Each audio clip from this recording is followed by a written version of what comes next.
O nosso amado Redentor é mais forte do que o pecado, do que a morte, e Ele está vivo e deseja falar ao seu coração nessa noite.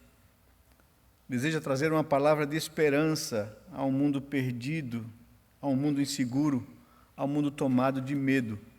E eu gostaria de dar uma palavra a vocês que nos acompanham. Hoje pela manhã tivemos aí um grupo muito grande de todas as partes do mundo, não somente do Brasil, gente de Portugal, da Espanha, gente dos Estados Unidos, do Canadá.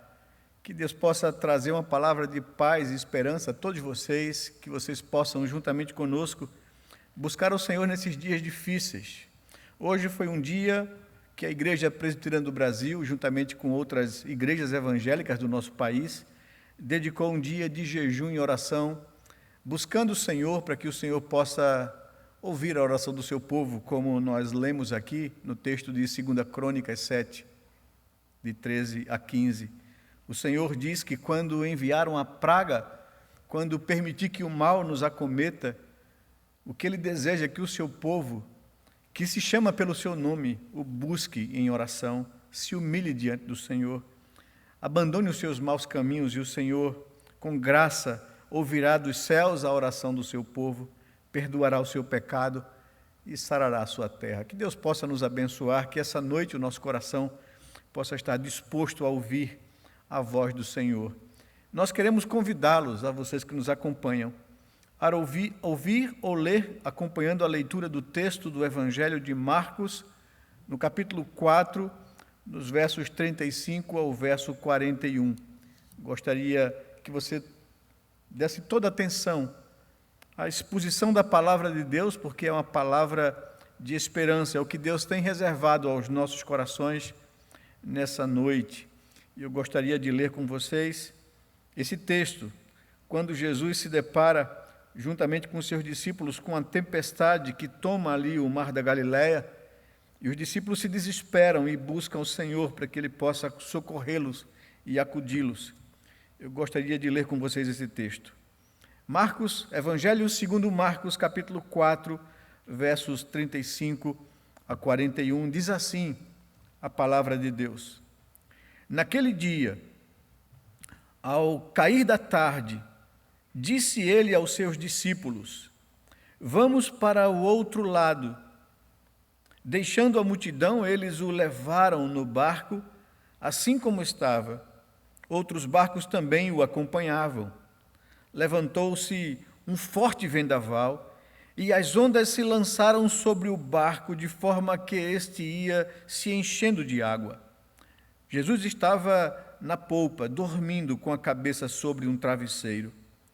Os discípulos o acordaram e clamaram: Mestre, não te importas que morramos? Ele se levantou, repreendeu o vento e disse ao mar: Aquieta-te, acalma-te. O vento se aquietou e fez-se completa bonança. Então perguntou aos seus discípulos: por que vocês estão com tanto medo? Ainda não tens fé? Eles estavam apavorados e perguntavam extasiados uns aos outros: quem é este que até o vento e o mar lhe obedecem? Vamos orar ao Senhor, buscar a presença de Deus. Eu quero falar a vocês nessa noite sobre esse que o mar e o vento atendem à sua voz. Deus bendito, Pai de amor e misericórdia, nós nos achegamos diante do Senhor nesse momento e pedimos ao Senhor, queremos ouvir a Tua voz. Fala ao nosso coração, Senhor. Usa de graça e misericórdia conosco nessa noite. Olha para o Teu povo em todo o nosso país e em todo o mundo, que busca a Tua face, que clama ao Senhor nesses dias difíceis, nesses dias de tempestades, nesses dias de vendavais, nesses dias de ondas que nos trazem medo e pavor. Ó Senhor, em nome de Jesus, traz uma palavra de graça e esperança aos corações que nos ouvem nessa noite. Traz ao nosso coração, Senhor Deus, uma palavra de esperança, que a gente possa descansar os nossos corações em Ti. Que nesse momento agora te pedimos em nome do Senhor Jesus, Que o Teu Espírito sonde os nossos corações, nos conduza à compreensão da Tua palavra, abra os nossos olhos e o nosso entendimento para entendermos o que o Senhor quer trazer aos nossos corações nessa noite. Glorifica o Teu nome, Senhor. É o que nós te pedimos em oração. Em nome de Jesus, o nosso amado Redentor, a quem rendemos toda a honra, toda a glória e todo o louvor. Em nome dele nós rogamos a Ti, Pai. Amém, Senhor Deus. Amém. Meus queridos, não precisamos falar do momento que a gente vive, do tempo de dificuldade que se abate sobre o nosso país, que se abate sobre o mundo, e nós pedimos a Deus que tenha misericórdia e use de graça e compaixão para com nossas vidas. O mundo se tem tomado de medo, de terror, de insegurança. Pessoas estão sofrendo, famílias estão aflitas com os seus parentes e queridos acometidos com esse vírus que vem amedrontando todo o mundo. Eu gostaria de trazer para vocês nessa noite uma palavra de esperança, uma palavra da parte de Deus ao coração de vocês.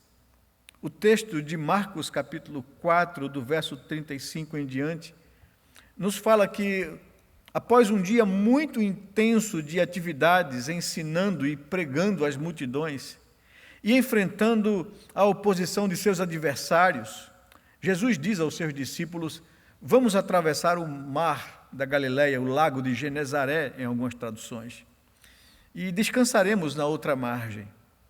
Já era o fim da tarde, o início da noite, e certamente eles enfrentariam a noite naquela travessia da região de Cafarnaum, na Galileia, até a outra parte, na terra dos gentios. Jesus estava, de fato, muito cansado, tanto que pega no sono logo no início da viagem.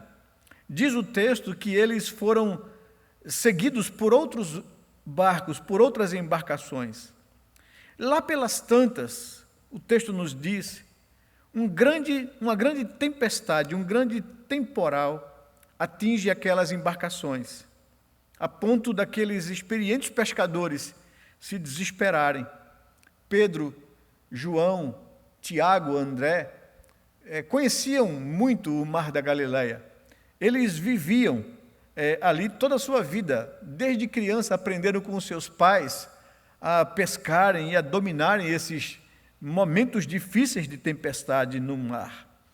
Mas a tempestade era tal, diz o texto, que esses pescadores, após tentar muito, não conseguiram controlar a situação e apelaram para Jesus e o despertaram do sono com essas palavras: Mestre, acorde, estamos para morrer, quase indo a pique, o Senhor não se importa com isso? O texto do Evangelho registrado por Marcos nos informa que Jesus despertou do sono e falou, dando ordem aos ventos e o mar, os repreendendo com essas palavras: o que é isso? Aquieta-te, acalma-te. E depois de acalmar aquela tempestade, dirigiu aos discípulos essas palavras, dizendo: por que sois assim tão medrosos? Por que é que, apesar de me conhecer, não consegues confiar, não consegues crer? E eles, diz o texto, tão admirados do que viram e ouviram, tão atemorizados por aquela situação, se perguntavam entre si: quem é este que até o vento e o mar lhe obedecem? É exatamente sobre este Jesus que eu gostaria de falar com vocês nessa noite. Nós estamos aqui, não em culto, aqui 4 pessoas, 5 pessoas, comigo 6, os técnicos do som, alguns diáconos da igreja, pastor Luciano, para que a gente possa transmitir isso a vocês, que nos acompanham pela internet, pelas redes sociais. Por que nós não estamos em nossas casas? Também nos protegendo com nossas famílias desse mal que amedronta o mundo. O que nos faz vir aqui para trazer a vocês essa mensagem, essa palavra? Sabe por quê? Porque aquela mesma pergunta que os discípulos se faziam uns aos outros ali, quem é este que até o vento e o mar lhe obedecem? É a esse Jesus que nós conhecemos, que nós queremos trazer para você. Vocês sabem por que estamos aqui? Exatamente por causa disso. Nós conhecemos a esse Jesus. Nós cantamos sobre esse Jesus que até as tempestades lhe obedecem. Estamos aqui para anunciar-lhes a esse Jesus, que você precisa conhecê-lo e depositar nele a sua esperança, a sua fé, o seu conforto. Quem é Jesus? É essa pergunta que o texto nos impõe, que os apóstolos fazem para si. Quem é Jesus? Essa pergunta só poderá ser respondida de forma satisfatória na palavra de Deus. O próprio Jesus, certa vez, falando aos seus discípulos, o apóstolo João registra as suas palavras, quando ele lá no capítulo 5, no verso 39, registra essas palavras, Jesus dizendo: examinem a Escritura, porque é nelas que vocês vão encontrar a vida eterna, porque elas testificam de mim, de quem eu sou. É na Escritura, pois, que nós vamos buscar resposta a essa indagação dos seus discípulos. Quem é este que até o vento e o mar lhe obedecem? Quem é Jesus? E eu gostaria, então, de me reportar a você e buscarmos juntos na palavra de Deus resposta a essa pergunta. Quem é este que dá ordens à natureza e a natureza lhe atende e a natureza lhe obedece? Quem é este? Em primeiro lugar, eu gostaria de chamar a sua atenção sobre a opinião ou o ponto de vista daquelas pessoas que estiveram com Jesus, que andaram com Jesus, que presenciaram o seu ensino, a sua pregação, os seus milagres, a sua conduta, a sua postura diante das adversidades. O que é que essas pessoas falaram a respeito de Jesus? Qual a impressão que eles tiveram acerca de Jesus, de quem ele era? Deixe-me chamar a sua atenção para João Batista, quando lá no Evangelho de João, capítulo 1, verso 29 e verso 34, quando ele recebe Jesus para ser batizado, ele resiste a princípio, dizendo que ele não era nem digno de desatar-lhes as sandálias dos pés. Como ele iria batizar Jesus, visto que ele pregava batismo de purificação? Mas quando Jesus se aproxima dele, ele declara para a multidão de pessoas que vinham ouvi-lo: eis aí o Cordeiro de Deus que tira o pecado do mundo. Para João Batista, Jesus representava todo o cerimonial litúrgico do Antigo Testamento, toda a lei cerimonial do Antigo Testamento, o cordeiro que era imolado todas as vezes que o povo de Deus pecava contra o Senhor, e que deveria se chegar diante de Deus com um cordeiro imolado, com sangue nas mãos. João Batista olha para Jesus e faz essa declaração: é ele, o Cordeiro de Deus, que tira o pecado do mundo. Pedro, por sua vez, ao ser indagado por Jesus sobre o que as pessoas dizem a respeito dele, de Jesus, e depois de Pedro e os demais discípulos darem explicações de o que as pessoas achavam de Jesus, uns dizem que tu és como um dos grandes profetas de Deus, como Isaías, Jeremias, Elias. E Jesus pergunta aos seus discípulos: mas para vocês, quem eu sou? E a resposta de Pedro é essa: tu és o Cristo, o Messias de Deus. Tu és o próprio Filho do Deus vivo. Essa é a impressão dos discípulos após 3 anos de caminhada com Jesus, impactados pela pessoa dele, pela sua vida, pelo seu ensino. Eles tinham essa impressão: estamos diante do Messias prometido. E o Messias prometido nada mais é do que o próprio Filho do Deus vivo. Até mesmo o centurião romano, o capitão da guarda romana, que estava ali na crucificação, para garantir a morte de Jesus, a sentença, o cumprimento da sentença, após ver todo aquele evento que se deu quando Jesus entregou o seu espírito, às 3 horas da tarde aproximadamente, o céu se abalou, houve terremoto, eclipses, e uma voz dos céus clamava, e o centurião olhava para toda essa cena e chegou a essa conclusão, do qual Mateus registra no capítulo 27, verso 5,4.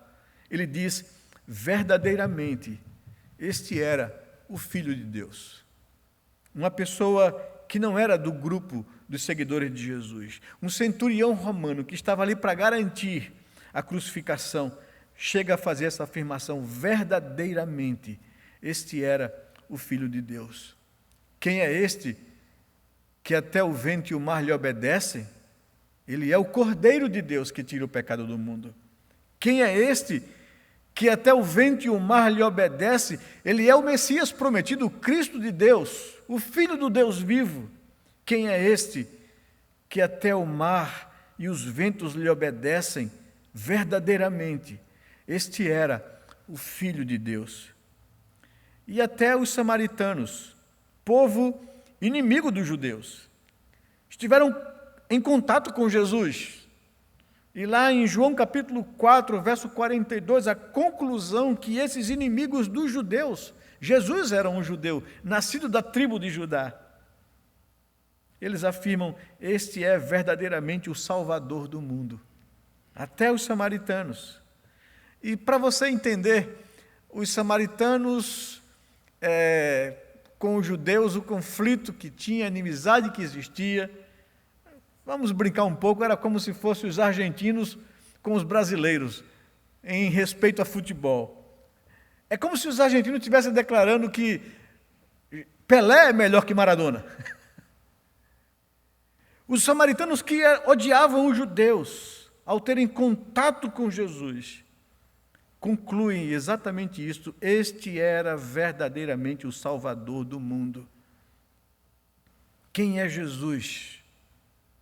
Por aqueles que lhe conheciam, ele era todas essas coisas. Mas eu gostaria de que você também soubesse pela palavra de Deus que Jesus tinha consciência de quem ele era. Não somente as pessoas tiveram impressões acerca de quem era Jesus, mas o próprio Jesus tinha plena consciência de quem ele era.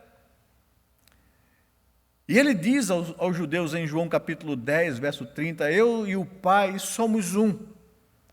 E por muitas vezes os escribas e fariseus perseguiram Jesus tentando matá-lo porque ele se fazia igual a Deus, da própria natureza, como o Filho de Deus. Jesus, lá em João capítulo 6, verso 35, declara: eu sou o pão da vida. Quem comer de mim jamais terá fome. E ele estava usando essa figura de linguagem para dizer que ele é aquele que sacia a fome da alma da humanidade. Eu sou aquele que pode saciar a fome espiritual que há no coração do homem. Quem é Jesus? Por ele próprio, ele diz em João capítulo 8, verso 12, eu sou a luz do mundo. Quem me segue não andará em trevas, mas terá a luz da vida. Quem é Jesus? Por ele próprio, ele diz lá em João capítulo 11, eu sou a ressurreição e a vida. Aquele que crê em mim, ainda que morra, viverá. Jesus e o Pai são um. Ele é o pão da vida, ele é a luz do mundo, ele é a ressurreição e a vida. É isso que o Senhor declara acerca de quem ele é. Mas, além da impressão daqueles que estiveram com Jesus, além da própria consciência de Jesus e das declarações dele, o próprio Deus, o Pai, certa feita, testemunhou para toda a multidão que estava ali, ouvindo João Batista, quando Jesus foi batizado, quando ele saiu da água, diz o texto que o céu se abriu, e uma voz estrondosa dos céus declara para todas as pessoas que estavam ali, este é o meu Filho amado, em quem tenho prazer. Quem é Jesus? Ele é o Filho de Deus. Ele é o pão da vida. Ele é a luz do mundo. Ele é a ressurreição e a vida. Agora, quando nós nos deparamos com essa verdade de quem Ele é, uma pergunta vem ao nosso coração e à nossa mente. E a pergunta é: o que é que o Filho de Deus veio fazer aqui?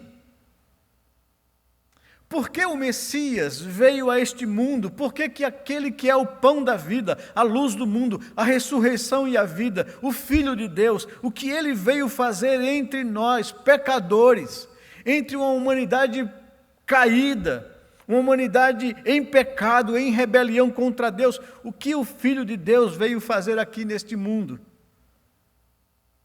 A Bíblia nos diz, o profeta Isaías declara na sua profecia, no capítulo 59, no verso 2, que nós estávamos separados de Deus.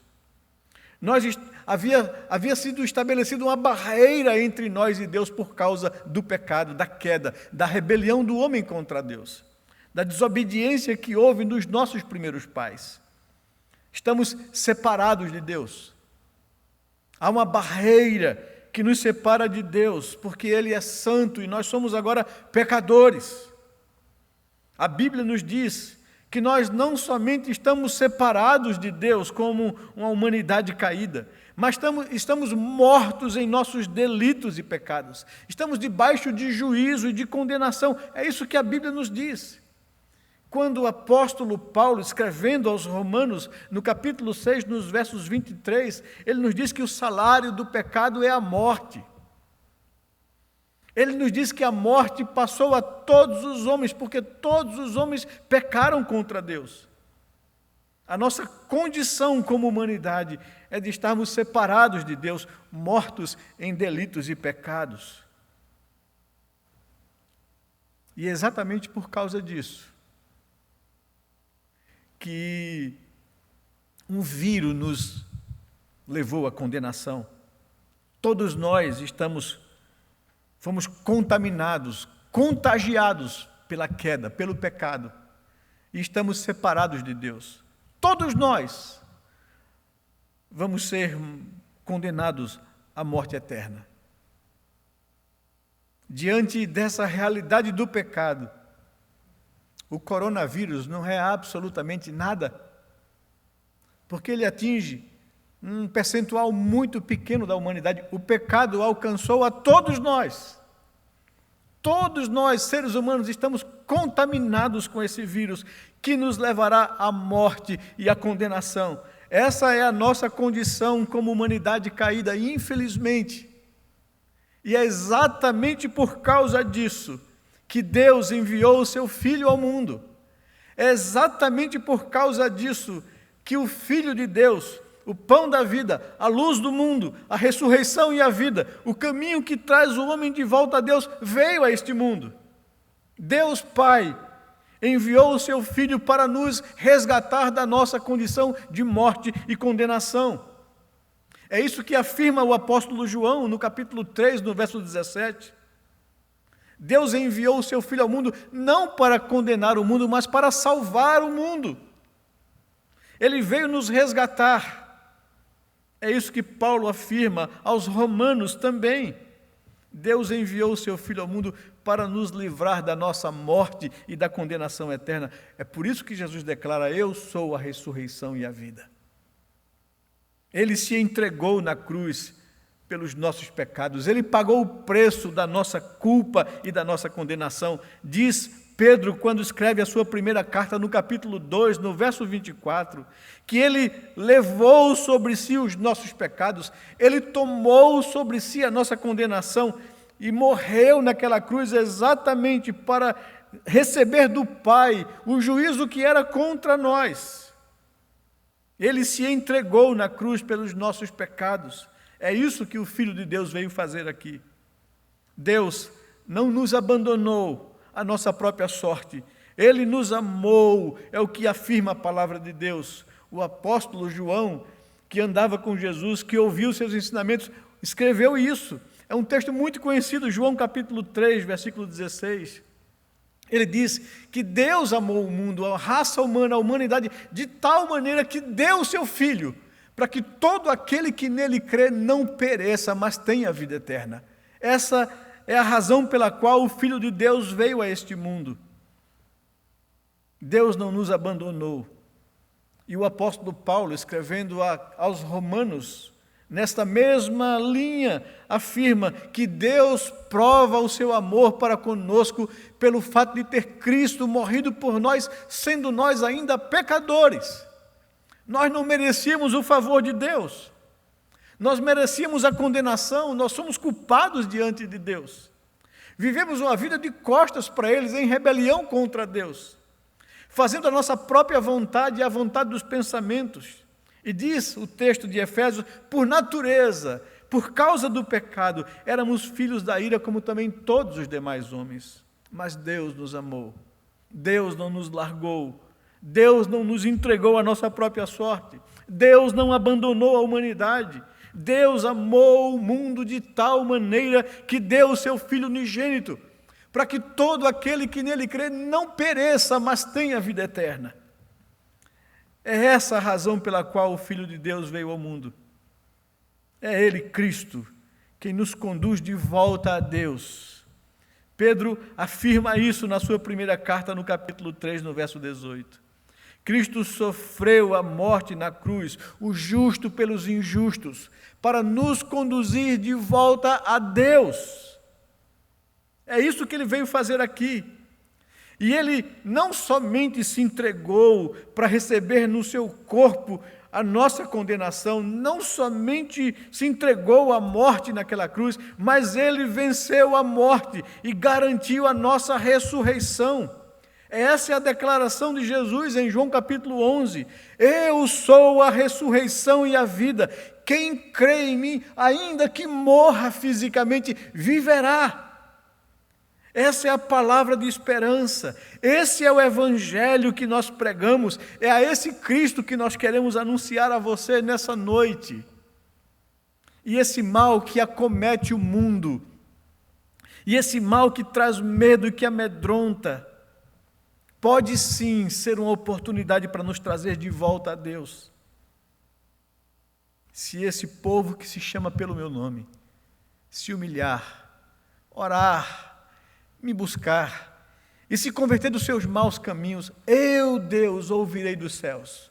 Eu, Deus, perdoarei os seus pecados. Eu, Deus, sararei a sua terra. E o Filho de Deus veio, foi enviado pelo Pai para nos resgatar dessa condição de morte, de medo, de condenação. Agora, diante disso, o que Ele requer de nós, os seres humanos? O que Deus requer de nós? Olhe comigo para o texto de Marcos capítulo 4, verso 40, e responda essa pergunta.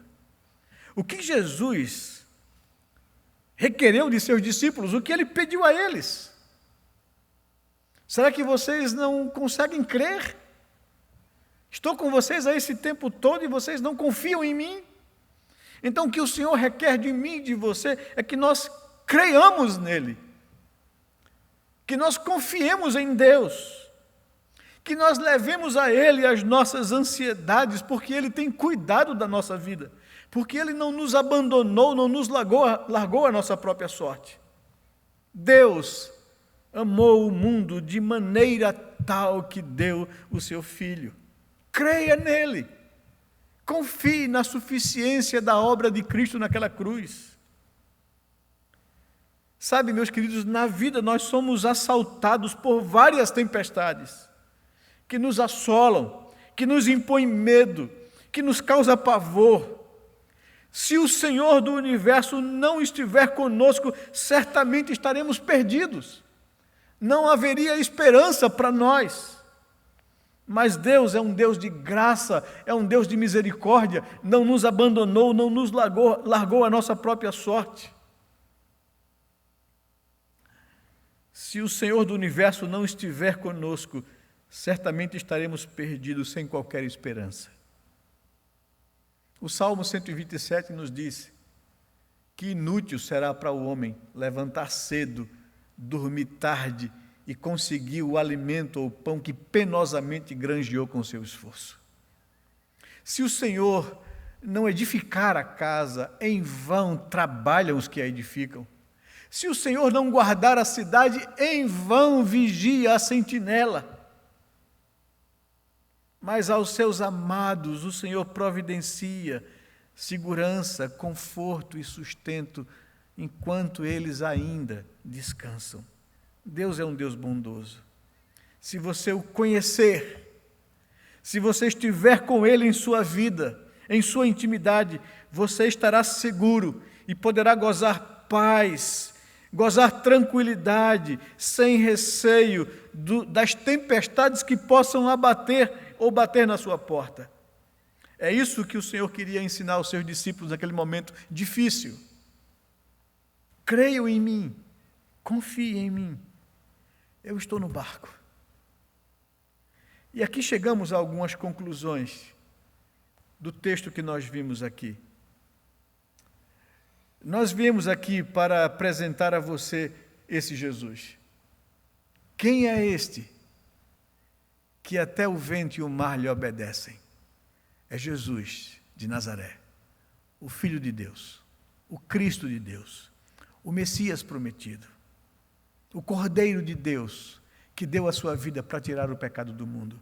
É a esse Cristo que nós queremos anunciar a você.